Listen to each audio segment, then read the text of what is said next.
what we do. So everything that humans make is technically technology.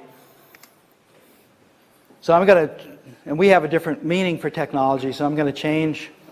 The Greek root of technology is techne. Techne means whatever humans make. So I'm just going to call it the arts here.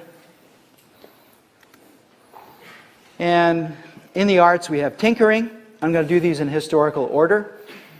So mammals are creatures who tinker, especially primates, especially us. And engineering is a kind of principled tinkering. So it came before math and science.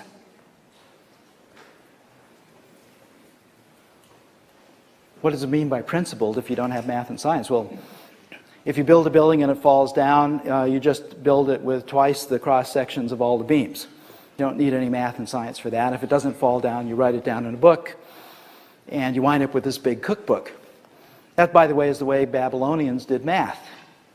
The Greeks hated long books of things like that. That led them to invent the math we use today. That came next. Science, as we know it today, came about 400 years ago. So, anybody here know how long our strain of humans has been on the planet? How long have we been here? It's kind of important, isn't it? For context. So do you know about, so it happens that we inherit more from our mother than our father because mitochondria and its DNA don't fit into sperm, but they do fit into ova. And so when we get a fertilized egg, we not only get the union of the two nuclear DNAs, but we also get the female mitochondrial DNA.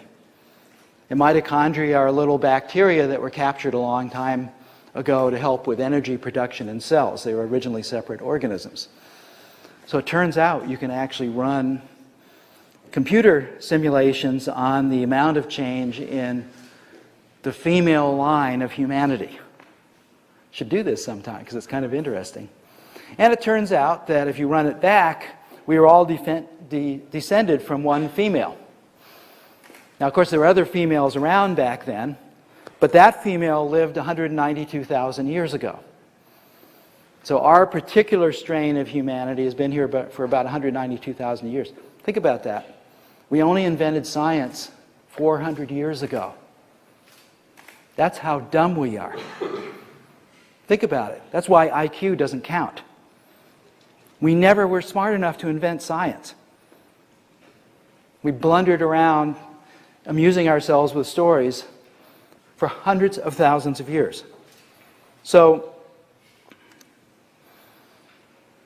almost everybody in these fields winds up doing a combination of them. You kind of want to be in the sweet spot. You want to do a little tinkering, a little engineering, a little math, a little science. And really the difference between the fields is more of temperament than the kinds of things that you learn.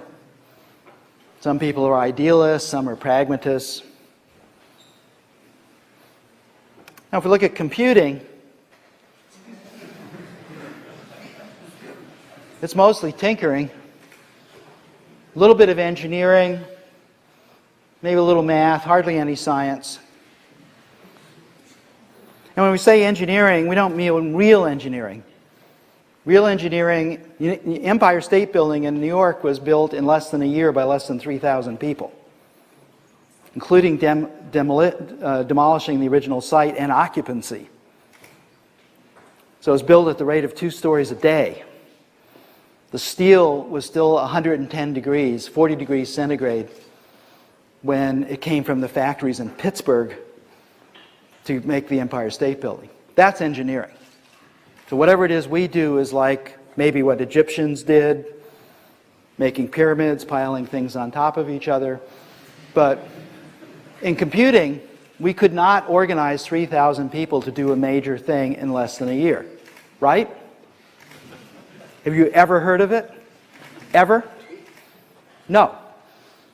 So if you take the word engineering seriously, and I do, I don't mean it as a metaphor. I'm saying engineering, let's not do away with what engineering has meant the last 3,000 or 4,000 years. If we take that word seriously, we haven't got it yet in software. We really don't know how to do it.